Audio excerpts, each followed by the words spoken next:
Alexander Sterling was a man who seemed to have everything: power, prestige, and wealth that stretched beyond imagination. For years, he'd built an empire from the ground up, becoming the sort of millionaire people whispered about in private conversations. Yet, beneath the polished exterior and the custom-tailored suits, he longed for something beyond balance sheets and boardroom deals. He yearned for genuine love. When he finally met Victoria Carter, a spirited beauty with piercing eyes and an enchanting laugh, his once guarded heart felt an unfamiliar glow. Everything was perfect, or so he thought. On the very night he planned a dazzling proposal, Alexander discovered Victoria was already married. Alexander Sterling's journey to wealth was not a product of inheritance. Raised in a cramped two-bedroom apartment in Minneapolis by his mother, Linda Sterling, he learned early on that money wasn't everything, but a lack of it could bring unimaginable hardship. His father had passed away from a heart condition before Alexander's second birthday, leaving Linda to juggle two jobs to keep food on the table. While he was never hungry for love his mother provided plenty, he was hungry for security. Even as a young boy, he swore that his family's despair over finances would never be repeated in his own life. By age 12, Alexander was already honing his ambition. He delivered newspapers before school, saved every cent in a battered coffee tin, and dreamed of buying his mother a proper house. He didn't just want money for its own sake, he wanted stability, freedom, and the power to protect those he cared about. When he was a teenager, he read countless books on business and devoured any autobiography he could find on self-made millionaires. Names like Warren Buffett and Bill Gates danced through his mind like guiding lights. He learned one core principle: success came from tireless dedication. That sense of discipline followed him to college. At the University of Minnesota, he studied finance and invested a small scholarship into startup projects. Most didn't work out, but a few soared. By the time he graduated, he had made his first real profits, enough to move Linda out of the old apartment into a modest but comfortable house near Lake Harriet. Watching her unlock the door for the first time, tears filling her eyes, was the moment Alexander realized how sweet hard-earned triumph could be. Over the next decade, he expanded his portfolio, founding Sterling Ventures. Through savvy real estate deals, tech investments, and partnerships with visionary minds, his name grew synonymous with bold moves and staggering returns. A carefully cultivated public image presented him as a dazzling entrepreneur, impeccably dressed and fiercely intelligent. Yet behind the carefully arranged smiles at networking galas, Alexander felt a certain emptiness. He wasn't lonely, he had friends, employees who respected him, and plenty of acquaintances fawning over his wealth, but there was no one who knew him intimately. Flaws and all. That all changed one breezy autumn afternoon when his business partner, Jonathan Harlow, insisted Alexander take a break from his relentless schedule and attend a charity gala in Boston. The event was meant to raise funds for children's education, a cause Alexander championed. Little did he know that stepping into that grand ballroom at the Ritz-Carlton would set his life on a course more tumultuous than any business deal he'd ever encountered. Amidst the swirl of champagne flutes and violin music, Alexander's eyes were drawn to a tall, elegant woman with auburn hair softly curled around her shoulders. She wore a pale blue gown that highlighted her graceful figure, and her face was lit with an earnest smile as she chatted with an older couple. He was struck not only by her beauty, but by the kindness he could see in her expressions. When she glanced his way, their gazes met. That single moment felt like an electric current running through his entire body. He knew in that instant he had to meet her. Her name was Victoria Carter. She was a volunteer dedicated to organizing literacy programs for underprivileged kids. They struck up a conversation about everything from local community work to their favorite authors. Alexander was smitten by her sincerity. After years of chasing business success, he felt an unexpected warmth surge in his chest, a feeling that was more exhilarating than signing a multi-million-dollar contract. By the end of the night, he couldn't resist asking if they could see each other again. Victoria hesitated momentarily, perhaps a bit overwhelmed by the well-known millionaire who seemed so captivated by her, but she agreed. They exchanged numbers, both unaware of the intense, life-changing events that lay ahead. For Alexander, it felt like the start of something new, a future that transcended mere financial success. For Victoria, it was a chance at genuine connection, yet neither suspected the shadows lurking behind the glow of their budding romance. Within days of their first meeting, Alexander whisked Victoria away to his favorite spots in Boston, though he had a penthouse in New York, a villa in the Hamptons, and another home in Los Angeles. He'd always found the historical charm of Boston irresistible. They strolled through the Boston Public Garden, admiring the swan boats and the blooming flowers. Victoria was enthralled by the city's rich past. She loved old stories and believed modern lives were shaped by histories, both known and unspoken. Over steaming cups of coffee at Tat Bakery, Victoria learned about Alexander's background. She was moved by his modest upbringing and how everything he had was fought for. He, in turn, discovered that Victoria came from an ordinary family in Hartford, Connecticut. She had grown up under the watchful eye of her loving but overprotective parents, Robert and Maria Carter. Victoria mentioned she had a younger sister, Chloe, who lived in Europe now, modeling for emerging designers. There was a faint sadness when she spoke about her childhood. Alexander picked up on it, but didn't press the issue. Their conversations weren't all serious, though. They laughed over silly jokes, found humor in tiny everyday moments, and teased each other about their quirks. Alexander teased Victoria about her near obsession with keeping old diaries and postcards. She teased him about his inability to cook anything more complicated than scrambled eggs. Their chemistry was undeniable, and for a man as guarded as Alexander, it was a revelation he felt he could genuinely be himself around her. Soon, weekend getaways became their routine.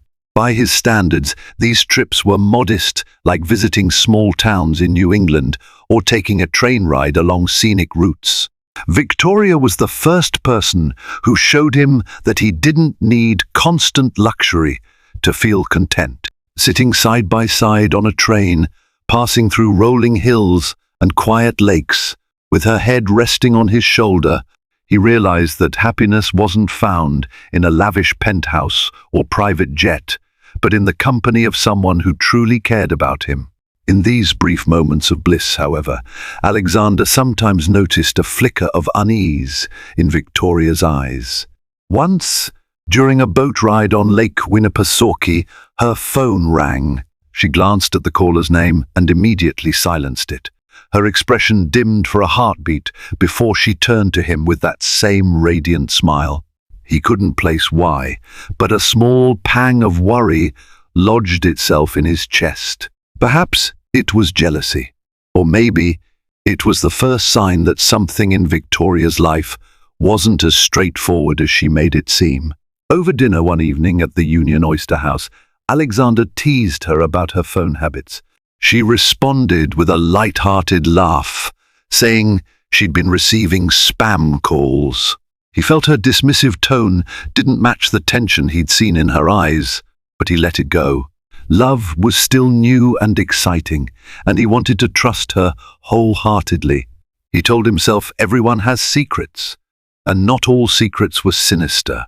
Just a few weeks into their relationship, Alexander introduced Victoria to his mother, Linda. As they sat around Linda's cozy living room, flipping through old photo albums, Linda saw the tenderness in her son's face. She'd watched him navigate the harsh realities of the business world for years, forging alliances and waging corporate battles with unyielding determination. But that evening, Linda saw a gentler Alexander, one who was smitten, vulnerable, and ready to share his life. After their visit, Linda pulled her son aside and whispered, "She's a keeper. Hold on to that one." Her words warmed his heart. The whirlwind romance reached a new level of intensity when they traveled to Italy together. It was a trip primarily meant for business. Alexander had a potential partnership with a luxury car manufacturer, but he turned it into an impromptu vacation for the two of them. They explored the cobblestone streets of Florence, savored gelato by the Ponte Vecchio, and watched the sunset over the Tuscan hills. During a quiet moment in a secluded garden, he contemplated proposing right then and there, ring or no ring, because the thought of letting her slip away terrified him. Something in him hesitated, perhaps a silent intuition or just a desire to make the proposal perfect. Returning to Boston, the couple seemed inseparable. People gossiped about the millionaire who was falling head over heels, but Alexander didn't care. For the first time in his life, he was dreaming of a future that involved love, marriage, and perhaps even a family. It was a profound shift from the solitary, success-driven existence he had known. He was ready to settle down and share the fruit of his labor with a true partner. Yet, one quiet night, as they enjoyed Chinese takeout in his penthouse, Victoria received another call that she promptly declined. In the reflection of the floor-to-ceiling windows, Alexander saw her jaw tighten. A chill of uncertainty touched him. He might have had the world at his fingertips, but he couldn't ignore that something or someone might already have a claim on Victoria Carter's heart. With autumn morphing into winter, the crisp Boston air turned frigid. The trees lining Commonwealth Avenue lost their leaves, leaving behind a stark but somehow enchanting landscape. Alexander was busier than ever, juggling mergers and acquisitions, but no amount of work dulled his desire to plan the perfect proposal. He consulted with his best friend, Jonathan Harlow, about finding the most dazzling engagement ring. Jonathan teased him for being so smitten and old-fashioned, but in the same breath, he admitted, he was happy to see Alexander so genuinely content. Meanwhile, Victoria spent time preparing for a major charity event that would take place just before Christmas. She was tireless arranging schedules, sending out invitations, and personally asking donors for support. Whenever Alexander offered help from his staff, she politely declined. She seemed determined to make her mark on her own. It was one of the qualities Alexander admired most, her fierce independence. But the tension caused by those mysterious phone calls lingered. Twice more, Alexander caught glimpses of her phone screen lighting up with a name she swiftly hid. Each time, Victoria brushed it off. She insisted it was a persistent ex-boyfriend from Hartford, someone she'd tried to cut ties with who refused to accept that she'd moved on. Alexander believed her. Why wouldn't he? But the feeling of something being off gnawed at his gut. Alexander confided in a close friend, Lauren Spencer, who managed PR for Sterling Ventures. Lauren was perceptive and had a knack for reading people. She advised caution. If she's truly invested in you, Lauren said, she'll be honest about whatever's going on. Maybe she's embarrassed. Maybe it's more complicated than she's letting on. But secrets have a way of eating at relationships. Deep down, Alexander knew Lauren spoke the truth, but he didn't want to shatter the dreamlike happiness he felt whenever Victoria was near. As Christmas approached, Alexander rented out a corner of the Boston Public Garden to host a private dinner under a heated marquee, an extravagant gesture, but one he knew would delight Victoria. Fairy lights sparkled in the winter night, and a gentle flurry of snow added a magical touch. He planned to propose at the stroke of midnight. He even had the ring hidden in his coat pocket, a custom design featuring a rare pink diamond set in a platinum band. It was the sort of ring that signified a promise of forever. The night was pure enchantment. They toasted with champagne, enjoying a catered dinner that blended their favorite cuisine, seafood chowder for him and a fresh green salad with balsamic for her. Soft piano music drifted in the background. Victoria's cheeks glowed pink from the cold and the sparkling wine, her eyes reflecting the candlelight. Alexander felt as though his entire life had led him to this very moment, and all the business triumphs in the world paled in comparison to the anticipation of kneeling before her. Yet as midnight inched closer, Victoria's phone buzzed again. Her expression changed. A wave of dread flickered across her face. Without a word, she excused herself and stepped away. Alexander's heart sank. He could see her silhouette pacing, her free hand clenched at her side. 10 minutes passed, then 15. He held the ring in his hand, his own heart pounding. Something was very wrong. When she finally returned, her eyes were slightly red, as if she'd been crying. "I'm so sorry," she whispered, avoiding his gaze. "I have to go. Something came up. It's an emergency with a family friend." The lie was evident. Alexander felt the sting of doubt, but his concern for her well-being overshadowed his disappointment. He tried to ask if she needed help or if she wanted him to come along, but she insisted on handling it alone. Within minutes, she vanished into the snowy night. In the silent aftermath, Alexander stared at the ring, still hidden inside its velvet box. He felt a confusing mixture of worry, hurt, and a nagging sense of betrayal. The Marquis felt suddenly cold and empty. He wandered out into the snow, letting the flakes gather on his expensive coat.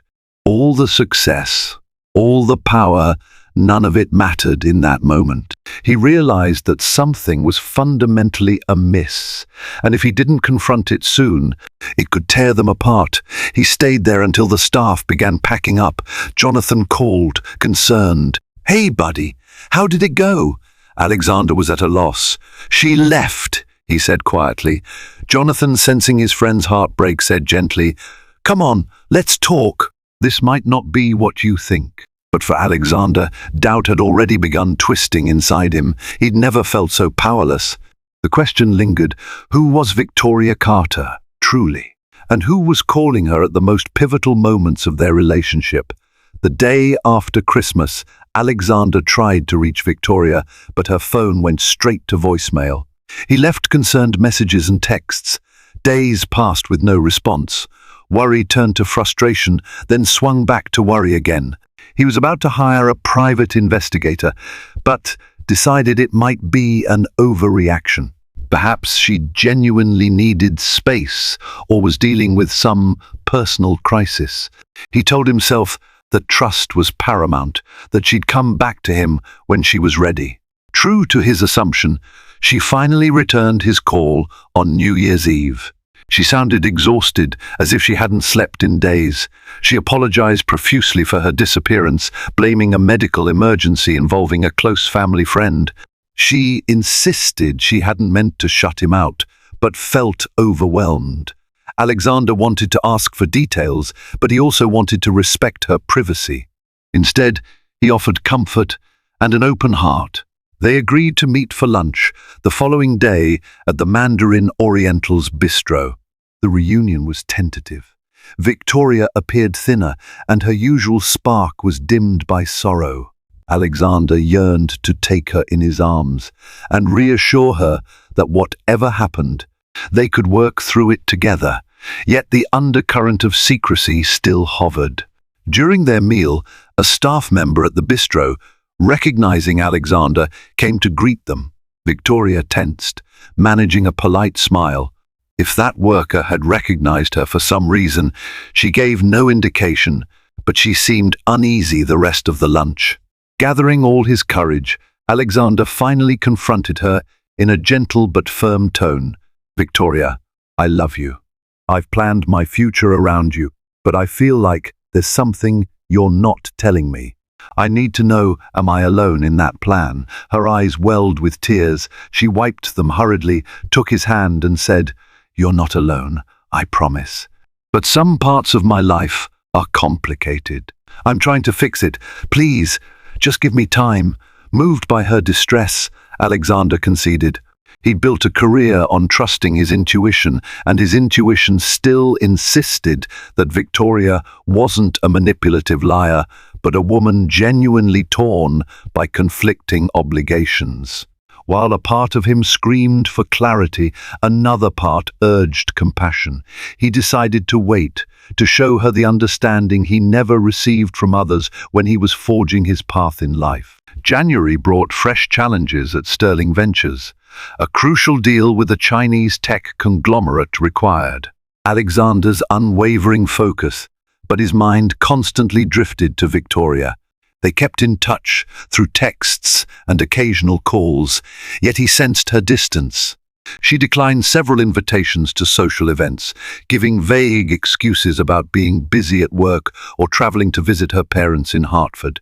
Alexander accepted it, though each time he hung up the phone, he felt a pinch of doubt. One night, while reviewing contracts in his penthouse, he received an unexpected call from a woman named Grace Carter, Victoria's cousin.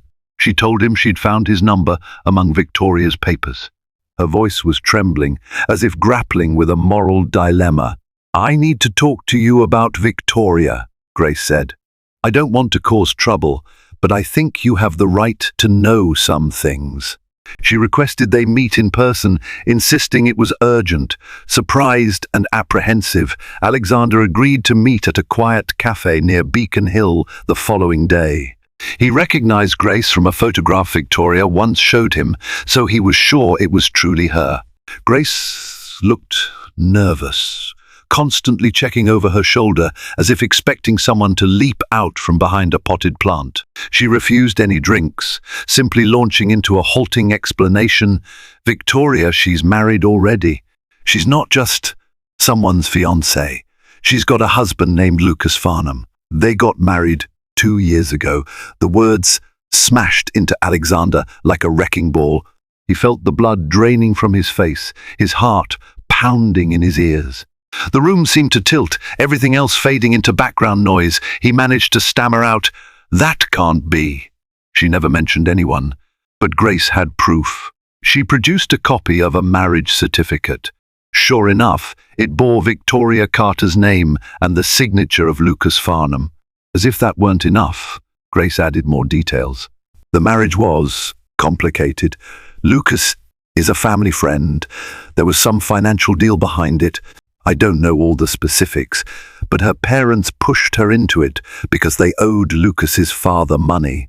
Lucas refused to grant Victoria a divorce unless certain conditions were met. She's been trying to free herself, but it's not simple. I'm telling you because you deserve to know the truth. Alexander sat there, numb.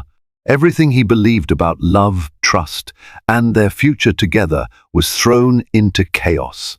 Grace apologized, tears brimming. She insisted she cared about Victoria and didn't want to betray her, but also couldn't bear to see Alexander in the dark. She left him with the documents and her sorrowful gaze. Stricken, he barely remembered leaving the cafe.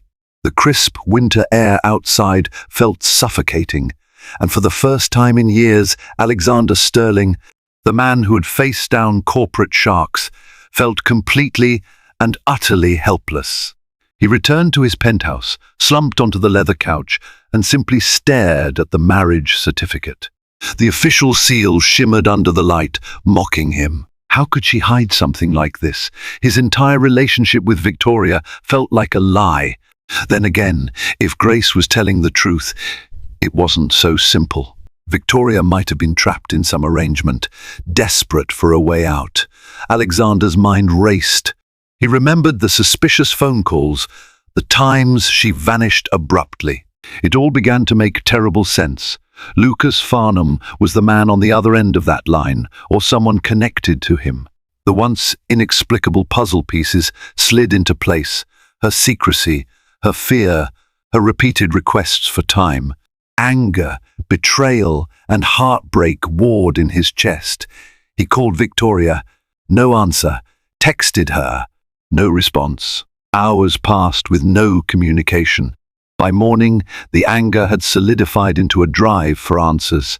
He decided it was time to take matters into his own hands.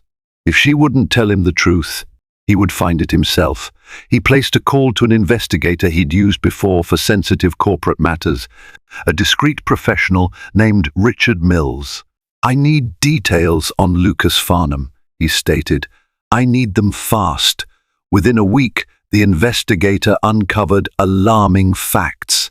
Lucas Farnham was from an affluent family that ran Farnham Holdings, a real estate enterprise with plenty of skeletons in its closet. Their finances were shaky, riddled with questionable loans and lawsuits. Victoria's parents, Robert and Maria Carter, were indeed indebted to Farnham Holdings, having lost a substantial amount of money in a failed business. According to records and private testimonies, the marriage between Victoria and Lucas was arranged to settle some of that debt, though the details remained murky. More disturbingly, it appeared Lucas was using the marriage as leverage, refusing Victoria a divorce unless she fulfilled certain financial obligations or negotiated a settlement that would salvage his crumbling business ventures. Richard also discovered that Lucas wasn't just controlling, he could be cruel. Whispers of psychological intimidation and manipulation surfaced among the Farnham estate staff. No official legal charges had been filed, but the environment was described as toxic at best. Richard's final words rang in Alexander's ears. "It's not a normal marriage. She might be in real danger." The knowledge boiled Alexander's blood. A protective instinct flared within him. He still loved Victoria, despite everything. If she was a victim, forced into a marital prison, how could he fault her for trying to find solace? But the betrayal still cut deep. Part of him wanted to confront her, demand an explanation for why she hadn't trusted him. Another part of him wanted to rescue her, to use all his resources to free her from that monstrous arrangement. Determined to be sure, Alexander traveled to Hartford unannounced. He found Robert Carter at the family's modest home, a tired look in his eyes. Initially startled to see the famous millionaire who had been dating his daughter, Robert tried to stall him at the door, but Alexander refused to leave until he got the truth. Out of guilt, desperation, or both, Robert relented, inviting him inside. Over a pot of coffee, Robert's hands shook as he spoke. "I loved my daughters. Maria and I only wanted to give them the best. But we made some bad investments, borrowed from the Farnhams at a high interest. When we couldn't repay, they threatened to seize our house, our assets. Lucas saw Victoria and insisted she marry him. He promised to forgive a large portion of our debt. He bowed his head. I didn't stop it. I begged Victoria, said it was temporary until we could sort things out. But then Lucas refused an annulment. It's my fault, all of it." Hearing this, Alexander's anger turned into a twisted mix of pity and rage. He demanded to know if Victoria was safe. Robert admitted she'd left Hartford to sort things out, but didn't say where she'd gone. Alexander stormed out, more determined than ever to find her. If she was in trouble, he would help. But first, he needed to see Lucas Farnham face to face. He wanted to stare into the eyes of the man who had stolen Victoria's freedom. Alexander's corporate connections made it easy to locate Lucas. Farnham Holdings had an office in downtown Hartford. Ignoring his own better judgment, Alexander barged in unannounced. The receptionist recognized him immediately, flustered at the sudden arrival of the well-known Sterling Ventures CEO. Lucas, a tall, broad-shouldered man with cold grey eyes, emerged from a corner office. A smirk played on his lips, as if he found the situation amusing. The confrontation was swift and heated. Alexander demanded that Lucas grant Victoria a divorce. Lucas sneered, claiming Victoria was his wife, legally bound. He taunted Alexander with sly insinuations. "You think she's innocent?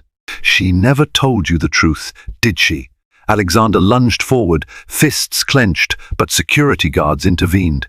Lucas simply adjusted his tie, a triumphant glint in his eye. As Alexander was escorted out, Lucas's final words echoed in his mind. "This is bigger than you. Back off if you know what's good for you." Shaken by the confrontation, Alexander returned to Boston. Days stretched into weeks, and Victoria remained elusive.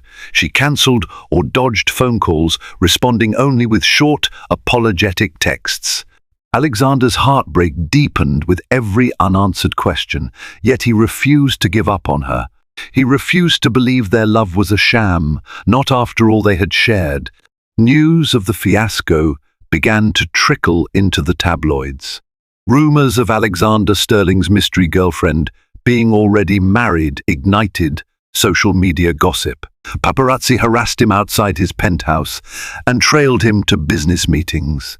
Lauren Spencer, his PR manager, scrambled to control the narrative, releasing vague statements about personal matters. But the speculation was rampant. Had the self-made millionaire been conned by a gold digger? Some tabloids painted Victoria as a cunning seductress, others cast her as a damsel in distress. The truth, as always, was more complicated than the sensational headlines. Alexander retreated from the public eye. He spent more time consulting legal experts, trying to figure out how to help Victoria if indeed she was trapped in a forced marriage. Complexities arose. The union was recognized by law, and divorces required consent or grounds. If Farnham was refusing to cooperate, legal battles could drag on for years, opening the door for vicious scandals that might further harm Victoria.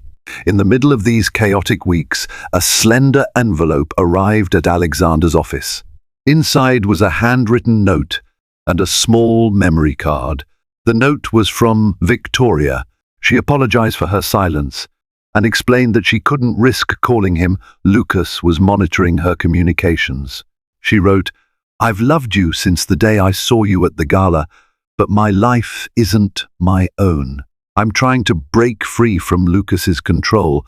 I never meant to hurt you. I'm sorry if you hate me now, but I had no other choice." The memory card contained audio recordings.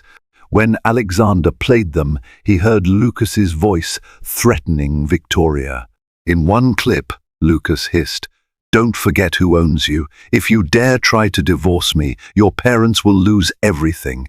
And if your new boyfriend tries anything, I'll destroy him." Alexander's blood boiled. The sense of powerless rage he'd felt in Farnham's office returned tenfold. The recordings were all the proof he needed of Farnham's manipulations. But how to use them was a delicate question. Next came the biggest surprise.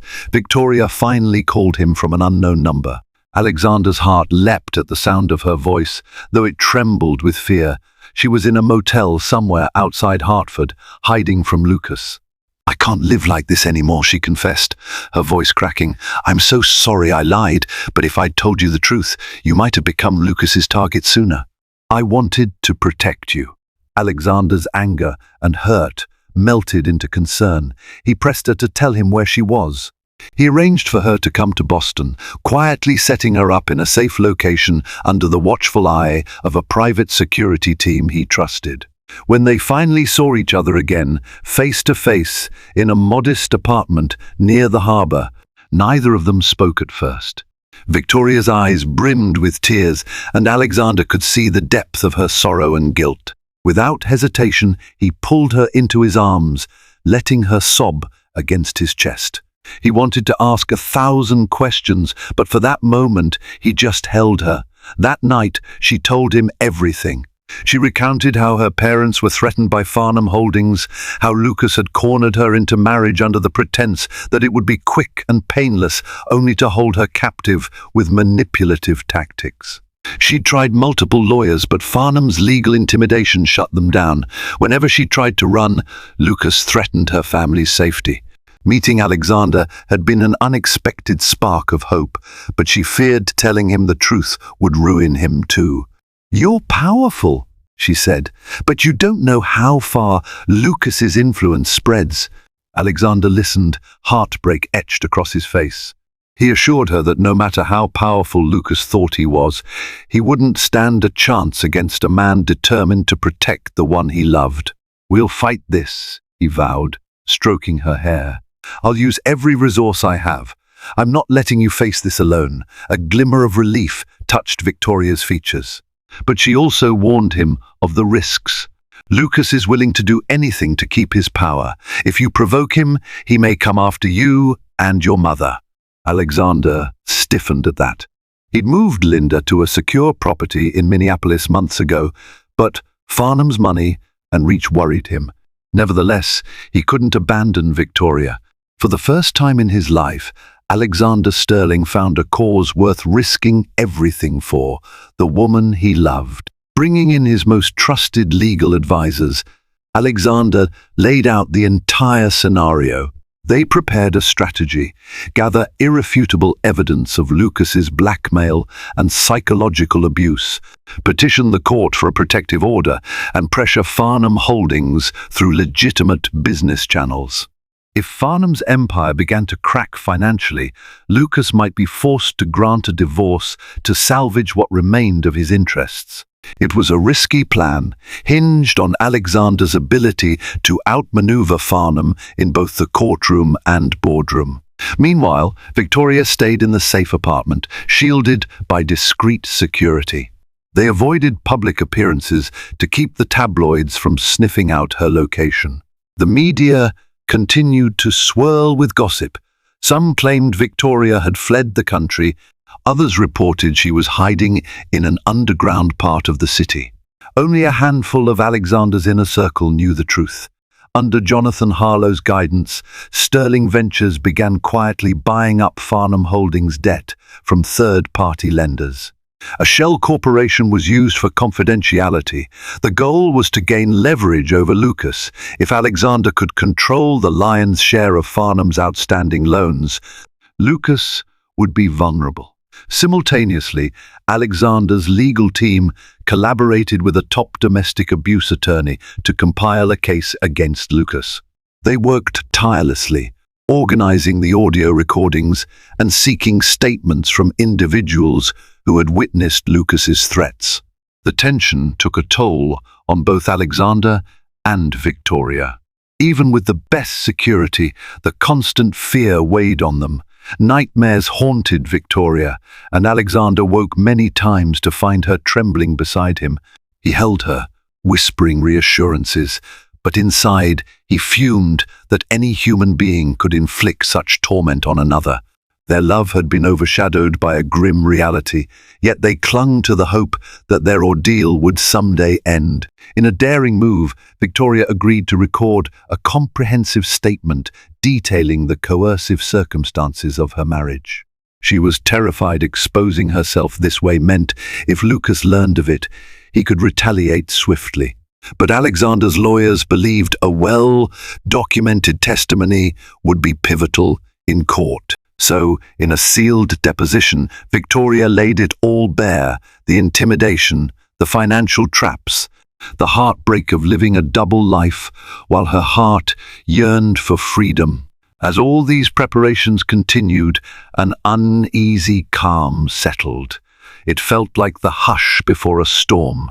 Then, out of nowhere, Lucas struck. Late one evening, a suspicious vehicle tailgated one of Alexander's security drivers. The driver, spooked, took evasive maneuvers. Though no harm came of it, the message was clear: Lucas was watching, ready to pounce. He also leaked false rumors to the media, suggesting that Victoria had been institutionalized due to mental instability. The tabloids ate it up, painting a lurid picture of a delusional woman chasing a millionaire while still wedded to another man. Anger coursed through Alexander like fire. He wanted to confront Lucas publicly, but his lawyers insisted on a calculated approach. Any rash action could harm the delicate case they were building. Feeling caged by legal caution, Alexander found himself pacing the penthouse at odd hours, consumed by the desire to protect the woman he loved and bring Lucas to his knees. In the midst of this turmoil, a sliver of normalcy emerged. One quiet evening in the safe apartment, Victoria prepared dinner, simple pasta, and a tossed salad. They dimmed the lights, lit a single candle, and tried to savor a moment of peace. Alexander held her hand across the table, studying her face, memorizing every contour. He silently vowed that once they were free from Lucas's grasp, he would show her the world. They would travel to the Greek Isles, visit the pyramids of Egypt, and enjoy life in a way neither had before. This fragile dinner felt like a promise, as though they were both fighting for a life that still glimmered with possibility. Later that night, Victoria found the ring Alexander had planned to propose with the exquisite pink diamond. He'd kept it hidden in a small drawer. With tears in her eyes, she asked him why he had never given it to her. He hesitated, recalling the ruined proposal at the Boston Public Garden. "I was going to ask you to marry me that night," he admitted. "Then everything fell apart, but I still want that future if we can have it." They held each other, aware that genuine love sometimes arrives in the most tangled of circumstances. Days later, a crucial breakthrough arrived. Farnham Holdings was on the brink of defaulting on large loans that Alexander's Shell Corporation now owned. Lucas was teetering on the edge. All that remained was for Alexander's legal team to serve him with a crippling lawsuit that included the evidence of his domestic abuse. The question was whether Lucas would fold or fight back even harder. The stage was set for a showdown that could determine whether Alexander and Victoria could finally be free or face even greater danger. On a blustery Monday morning, Lucas Farnham was formally served with legal papers. The documents outlined the claims of coercion, emotional abuse, and blackmail. Included were the demands for immediate dissolution of the marriage to Victoria Carter, as well as the threat of financial ruin should Farnham choose to contest. Alexander watched from a distance, monitoring reports from his attorneys. Lucas's initial response was explosive. He fired his own legal counsel, threatened countersuits, and vowed to reveal secrets about the Carters and Alexander that would ruin them. The tension soared. Victoria spent hours on the phone with her parents, who were racked with guilt and fear. Maria Carter sobbed, blaming herself for pushing Victoria into such a dire position. Robert offered to testify against Farnham, acknowledging his own responsibility in the fiasco. Meanwhile, Alexander's legal team braced for a courtroom war, strategizing for every possible angle Lucas might exploit. Despite the intense pressure, Alexander found occasional moments to slip away and visit Victoria, bringing her fresh flowers or warm pastries. In those fleeting intervals, they spoke of the life they dreamed of sharing, quiet mornings in each other's arms, simple vacations, laughter untainted by fear. Yet the tension was never far behind. A guard always stood at the door, and any noise outside made Victoria tense. A week passed, and Lucas finally responded to the court petition, offering a settlement. The proposition was simple. If Alexander dropped the lawsuit and paid off Farnham Holdings' debts without taking control, Lucas would agree to grant Victoria a divorce. Alexander refused. He hadn't come this far to let Lucas slip away unpunished. Instead, Alexander's lawyers countered. Lucas must sign a comprehensive settlement that would not only divorce Victoria, but also provide a restraining order and public admission of his wrongdoing. Enraged, Lucas threatened to release fabricated evidence of an affair between Victoria and another married man, claiming she was a serial adulterer. His unscrupulous tactics only cemented Alexander's resolve. The media caught wind of the legal battle raging behind the scenes, fueling speculation that the Farnhams were about to lose their empire to a cunning takeover orchestrated by Sterling Ventures. Gossip channels proclaimed it as the showdown of the century between two powerful men. The tension came to a head in a Hartford courthouse on a snowy February morning. The hearing was closed to the public due to sensitive allegations. Victoria, pale and trembling, sat beside her attorney. Across the aisle, Lucas glowered, flanked by his newly hired legal team. Alexander sat a row behind Victoria, offering silent support. Attorneys for both sides presented their arguments. Victoria's legal counsel provided evidence: the marriage certificate, audio recordings of Lucas's threats, testimonies from Robert Carter, and the crippling financial picture of Farnham Holdings. Lucas's team attempted to dismiss the recordings as doctored and painted Victoria as a gold digger. They even tried to drag Alexander's name into the mud, insinuating he manipulated the situation for personal gain. Despite the heated back and forth, the judge maintained a stern professionalism. After hours of testimony, cross-examinations, and reviews of submitted evidence, the tide began turning against Lucas. He squirmed in his seat as the judge interrogated him on the financial irregularities. The recordings played in the courtroom painted him as a callous manipulator, undermining any claims of Victoria's alleged infidelity or mental instability. Sensing defeat, Lucas's attorneys requested a recess for a private discussion. When they returned, Lucas agreed to a settlement.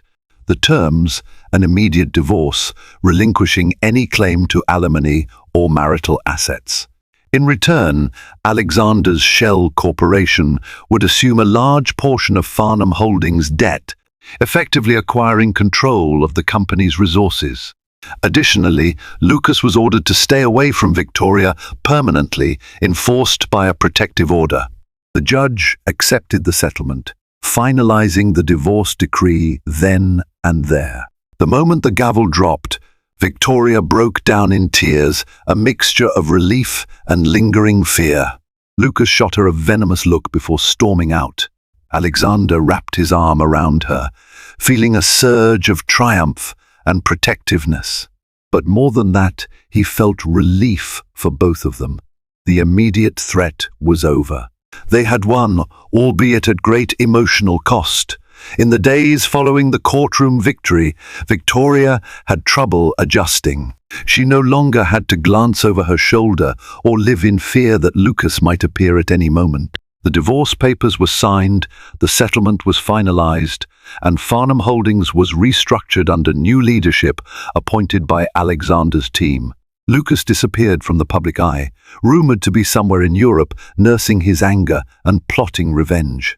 But with the protective order in place and his financial power dismantled, his ability to do harm was severely limited. Victoria stayed with Alexander in Boston as she slowly reclaimed her life. Small joys became monumental milestones: shopping for groceries without worrying about being followed, taking a walk through the park at sunset, or laughing freely at a joke without fear of repercussions. Each day, she grew stronger, rediscovering the bright spirit she'd once been. Alexander watched her transformation with pride. He'd fallen in love with a woman burdened by secrets and pain. Now he was seeing the radiant person she could be when she felt safe. Linda Sterling flew in from Minneapolis to meet Victoria officially under new circumstances. The older woman embraced her future daughter-in-law with tears in her eyes. "I don't need the details," Linda said gently. "I can see in your eyes how much you and my son mean to each other. That's all I care about." Over warm tea, Linda listened to Victoria's stories, never once judging her for the hidden marriage or the chaos that had ensued. The compassion melted Victoria's lingering shame.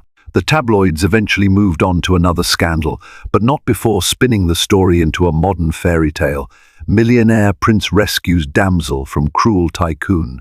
Lauren Spencer's PR expertise shaped the final narrative, focusing on the philanthropic side of Alexander's victory. How? Farnham's mismanagement had endangered local charities, which Alexander vowed to restore funding for. Public opinion turned in their favor, and Victoria's name was cleared. She was no longer viewed as a manipulative gold digger, but as a survivor of an unjust arrangement. One crisp spring morning, Alexander decided it was time to finish what he'd started that snowy Christmas night. He brought Victoria to the Boston Public Garden, the very place where he had once planned a grand, romantic proposal that fate had derailed. Underneath the blossoming cherry trees, he knelt on one knee, holding out the velvet box with the pink diamond ring. Tears welled in Victoria's eyes, but this time they were tears of joy and wonder, not fear. "Victoria Carter," he began, his voice thick with emotion. "We've been through more challenges in a few months than many couples face in a lifetime. But I've never been more certain of anything than I am of my love for you. Will you marry me?" She nodded, speechless, and he slipped the ring onto her finger. Applause erupted from a handful of onlookers. A ripple of relief and exhilaration coursed through both of them, as if they were finally turning the page on a dark chapter. Wedding plans commenced soon after. Victoria wanted something intimate, a simple ceremony attended by those who had supported them through the ordeal. Alexander, who once believed only in grand gestures, found himself agreeing wholeheartedly. All that mattered was celebrating their love with genuine warmth and sincerity. The date was set for early summer, and Linda offered her home in Minneapolis as the venue. The idea of a lakeside ceremony appealed to Victoria's sense of romance, fresh air, open skies, and water shimmering like new beginnings. As the weeks passed, they finalized every detail: flowers, music, catering still occasionally looking over their shoulders, half expecting a storm to roll in, but no storms came. Lucas had vanished from their lives, and Farnham Holdings was being restructured responsibly. Alexander even arranged to pay off any lingering debts Victoria's parents had, ensuring they would never again be forced into such dire choices. Robert and Maria offered tearful gratitude, promising to spend the rest of their days making it up to Victoria. When the big day arrived, the sun shone bright over Lake Harriet. Friends and family gathered in a small circle of chairs arranged on the shoreline. A gentle breeze carried the scent of fresh grass. Victoria appeared in a simple, elegant white gown, her auburn hair pinned back with a scattering of wildflowers. Alexander wore a classic black tuxedo, a single lily in the lapel. As he watched her walk down the makeshift aisle, his heart filled with gratitude. After all the heartbreak, deception, and legal battles, they had arrived at this glorious moment. Their vows were a testament to their trials. Alexander promised to cherish every moment, to protect her, and to value her independence. Victoria vowed to stand by him through any future storms, to trust him with her secrets, and to never let fear drive her away again. When they exchanged rings, laughter and tears mingled in the air.